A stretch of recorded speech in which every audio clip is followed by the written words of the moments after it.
Good evening, ladies and gentlemen, and welcome back to another episode of the podcast. Today we're going to be talking about decision fatigue. So without further ado, let's hop right in. Welcome to the podcast. I'm your host and executive coach, Adam Melnick. With over a decade of experience in mental health, leadership, and coaching, I aim to help you understand leadership through a mental health lens. So let's sit back, relax, and have a chat. Let's take a moment and think back on our day. What decisions did you make? What choices did you entertain among the myriad of choices you had available?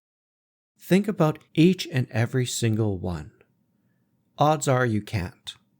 And that's normal, because every day you make a ton of decisions, from what to eat to what to wear, who to talk to, if you should text somebody or if you shouldn't text somebody, how to respond to a message. Maybe you're buying a house and thinking about putting a down payment on it.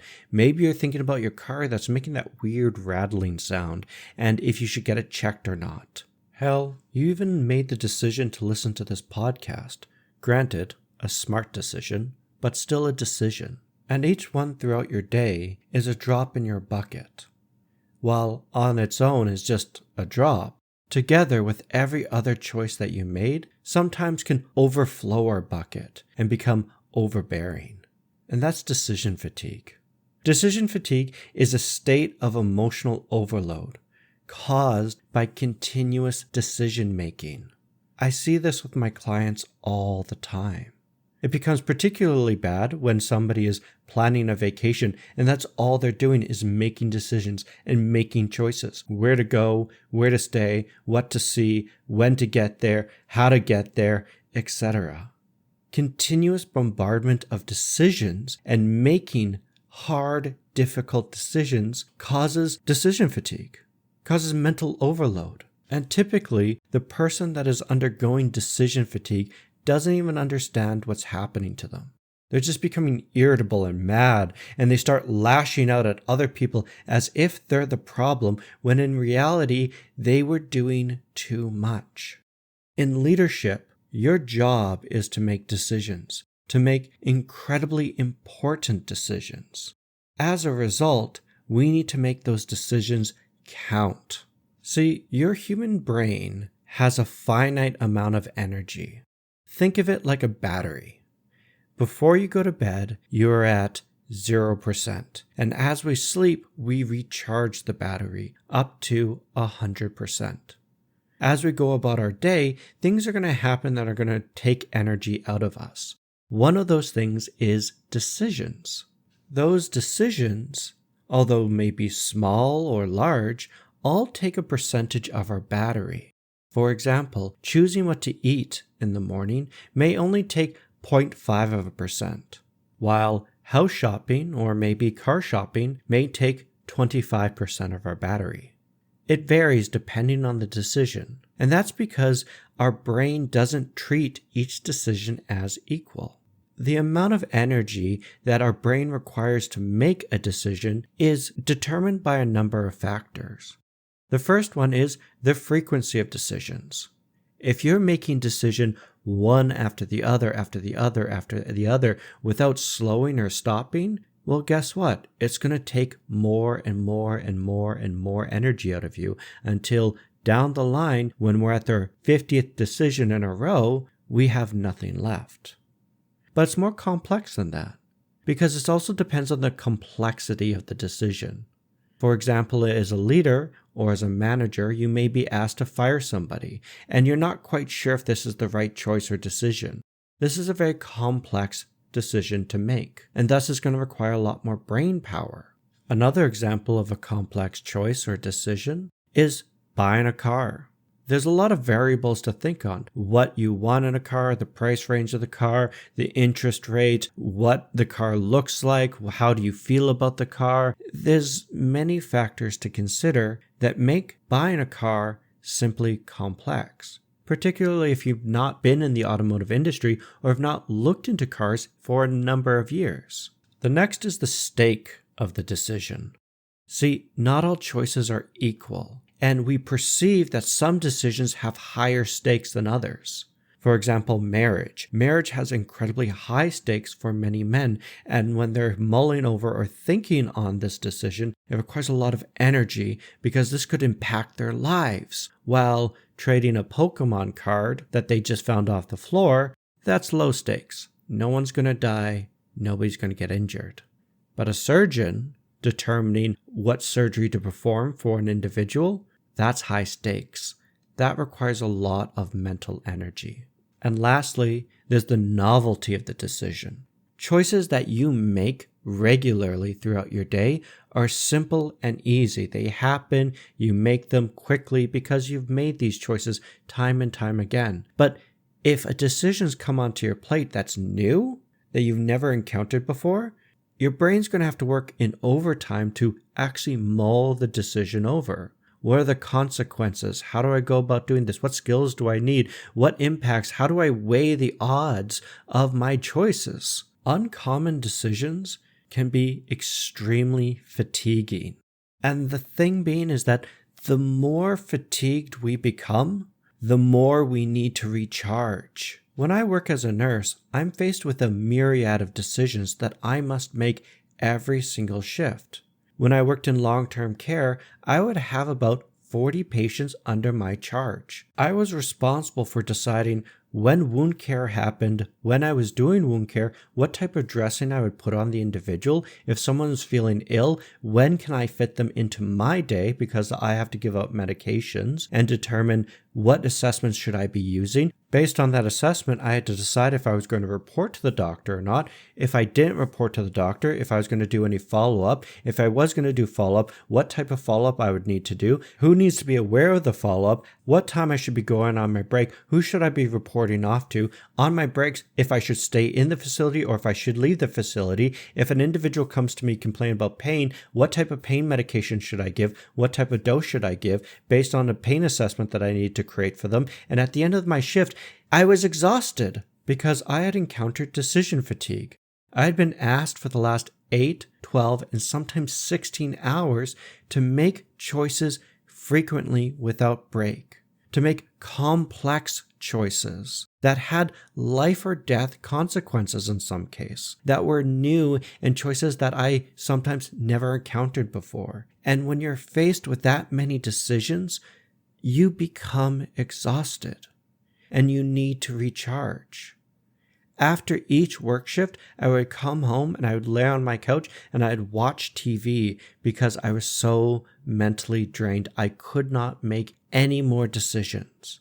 And subconsciously, I knew that I had decision fatigue. Consciously, I was done. I just need to lay down. But the symptoms that I was exhibiting were irritability. If you tried to talk to me, I would snap at you. I was impulsive and kind of reckless. If I saw chips, I would just eat it because I couldn't contain myself anymore because my blood sugars had been all eaten up in my brain and now I just needed to recharge. I was procrastinating on doing work that I needed to do. I would just lay on the couch watching Netflix instead. I had a brain fog, and it was just difficult to grasp ideas or thoughts. I didn't want to do anything. I just wanted to lay around. And sometimes I just had a headache with an overwhelming feeling that I couldn't take any more on. It was as if I was stacking plate upon plate upon plate upon plate in my hands, and I couldn't take any more. And if I wasn't careful, I would drop the stack of plates and have them all shattered. I was overwhelmed. I was fatigued. I was exhausted. Unfortunately, when you get to this level of decision fatigue, there are some major consequences that we're unaware of that are happening to not only us, but those around us. The first one is because we are so mentally done, we are spent, we end up leaning into our biases or heuristics, mental shortcuts that allow us to come to quick decisions or judgments, typically also called lazy thinking. If you're interested in learning a little bit more about biases or heuristics, listen to episode 46, An Intro to Biases. And through these biases, I would make decisions that weren't necessarily the best choice. Imagine me being at the end of my work shift and having to make a life or death decision on if I should call 911 on a patient that isn't feeling so good. I'm going to lean into my biases and heuristics because I am done. I'm spent. I actually can't afford the mental capacity to make that choice in a rational, logical way. This is a danger. And it's a danger for many leaders because if you're deciding whether to hire somebody and you're doing this at the end of the day, you're done. You're spent. You're not going to make a decision. You're going to lean into those mental shortcuts to make that snap decision that might not be the best choice. And it's the same thing with performance reviews. If you're leaving these performance reviews towards the end of the day, you will not be refreshed. You're not going to be thinking right. And you're going to make decisions that are going to affect people's lives in a cavalier manner, even though that's not what you intended. In a study of Israel Parole Board decisions back in 2011, which was published in the Proceedings of National Academy of Sciences, found that parole was granted 65% of the time at the start of a session, but would drop to near zero before a meal break. This is a very real-world example of decision fatigue in action, where these judges clearly were asked to make many decisions quickly that were complex, that had high stakes, and that they were new, and thus became exhausted or mentally fatigued without a break, causing them to lean into their heuristics or biases to make snap decisions on individuals' lives. So if you ever find yourself in prison, dear listener, try to get your parole in the morning or just after lunch.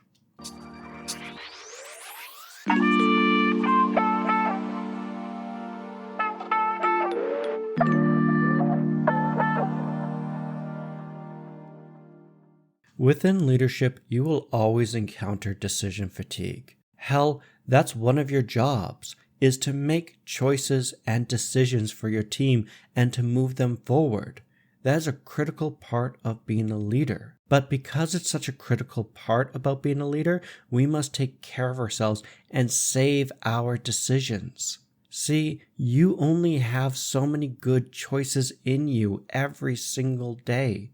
We can't be wasting them on things that simply don't matter, which is why we can never be a micromanager. By spending all of our time telling people what to do and making the decisions for them, when we need to make the big, hard, complicated ones, we won't have the mental capacity to make the correct one. We need to trust those around us to make the decisions that are right not only for us, but for the team. A fabulous example of this is I had a client that had come to me and she was a micromanager. She was very type A and she was dating a man who was more loosey-goosey, go with the flow.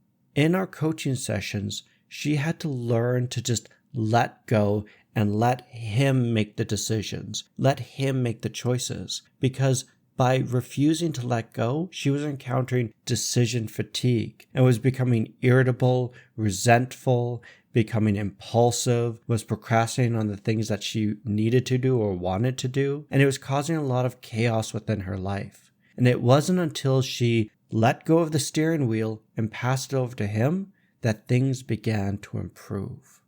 Remember, when we are working with other people, we need to give the decisions and choices to them to make. This is why we hired them. This is why we're dating them. This is why we are friends with them, to help us so we can lead more fulfilling lives. When we look at specifically preventing or minimizing decision fatigue within our lives, it's not enough just to give decisions to others. It's of equal importance to limit the amount of decisions we are making on a daily basis. Many executives and high-ranking leaders will often wear a uniform. Barack Obama always wore a suit because he didn't want to have to decide what he wanted to wear because he needed to decide on bigger matters of much more global importance. I do a ton of meal prepping. This way, I don't have to decide what I'm going to eat for lunch, what I'm going to eat for breakfast. The decision has already made beforehand. I just have to grab it from the freezer and microwave it. I am reducing the amount of decisions within my life. To build on that even further, many successful leaders, entrepreneurs, business owners, executives will have habits within their life.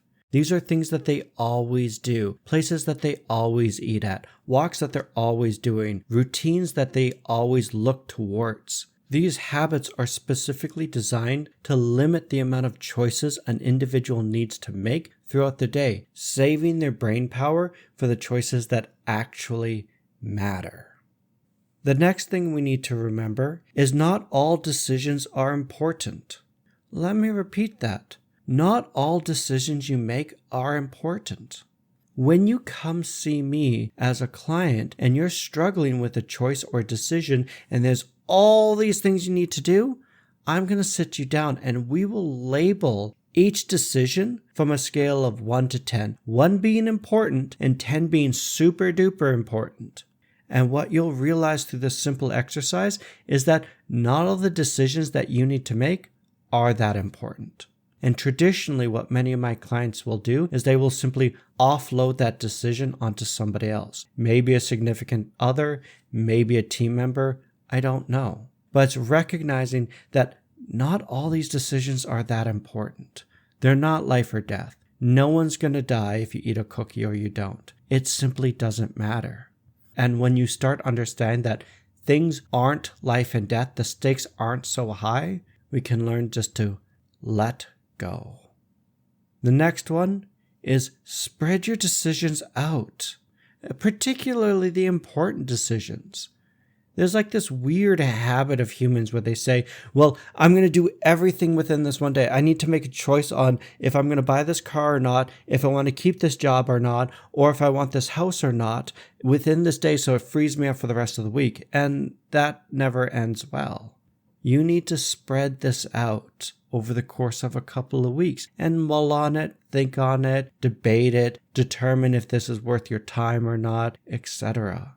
By spreading it out, by giving yourself breaks, by recharging, sleeping on it, we will use our frontal cortex, our rational logical side, to make a logical decision that is in the benefit of us and those around us. Spread out the important decisions. I worked with one leader that decided that they were going to do all their employees' performance review within a day. She had about 16 employees and she was doing them one after the other, after the other, after the other. She decided not to take a break because she needed to be efficient with her time and she needed to make sure this was all done to free up the rest of her week for what she found was actually important.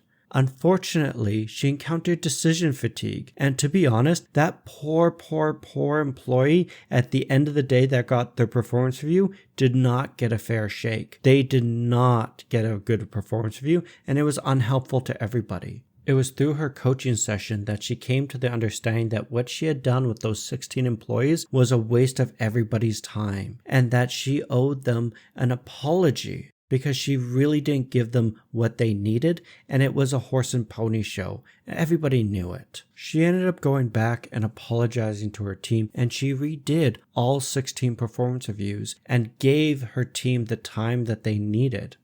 And lo and behold, it became useful and effective, building the rapport between her and her team and helping her team get on the track to success. Always try to spread your decisions out, particularly the important ones. Don't try to force them, or else we'll end up making mistakes.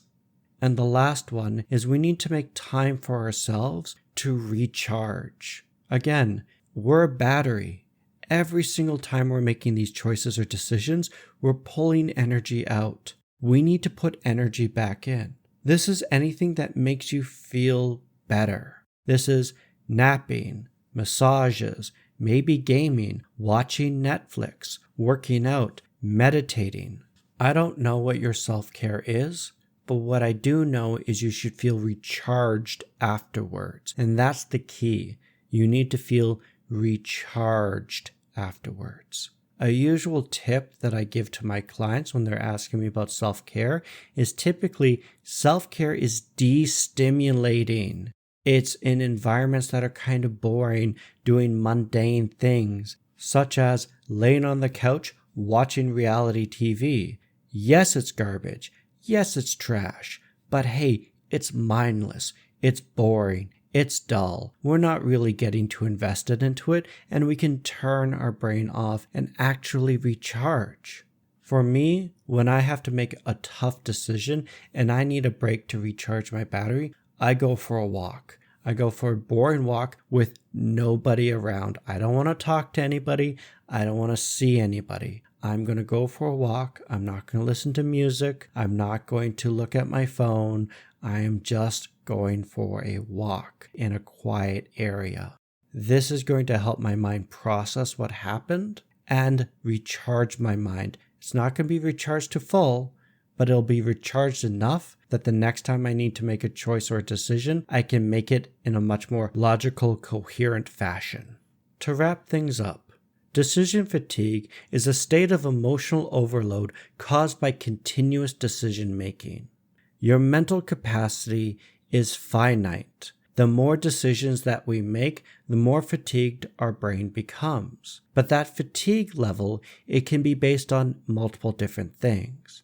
For example, if a decision is happening frequent, is a complex decision with high stakes, and is quite new or novel, and we've never really made a choice or decision of this magnitude before, it will be very mentally taxing on us. When we become decision fatigued, we'll show the signs of irritability, we'll become impulsive, we will start procrastinating on things that we feel that we should do, we'll have a brain fog, maybe we'll be experiencing headaches or feeling overwhelmed.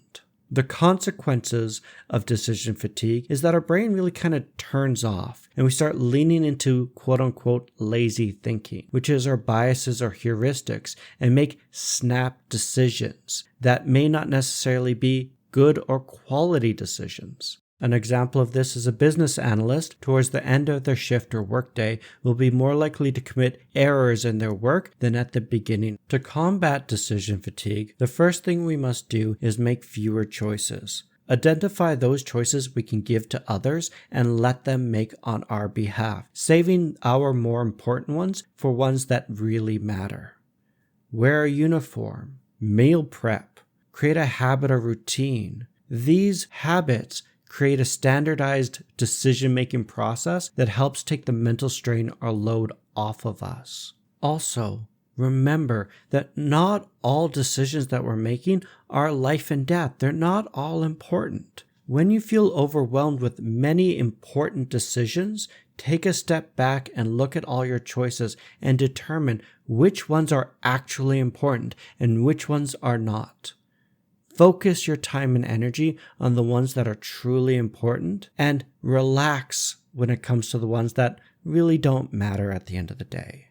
Next is spread your decisions out over a longer period of time. Stop trying to put all your major decisions into a single day or even a single hour. Spread them out. Give yourself breaks. Keep your mind refreshed. And lastly, take time for yourself. Self-care is incredibly important, and this will be any time that you're putting energy back into yourself. I always recommend doing self-care in a quiet, de-stimulating environment with something that's mind-numbing, something that you don't have to think about to recharge your brain. And with that, we've wrapped up our episode. If you have a podcast idea or a topic you would like me to talk about, please reach out to me at amelnick@seatingthelead.com. In the next episode, we are going to be talking about trauma and how to deal with it. Cheers.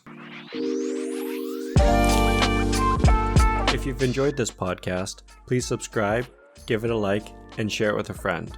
And if you're ready to take the next leap and improve your leadership skills, head over to www.seatingthelead.com and book your free coaching session today.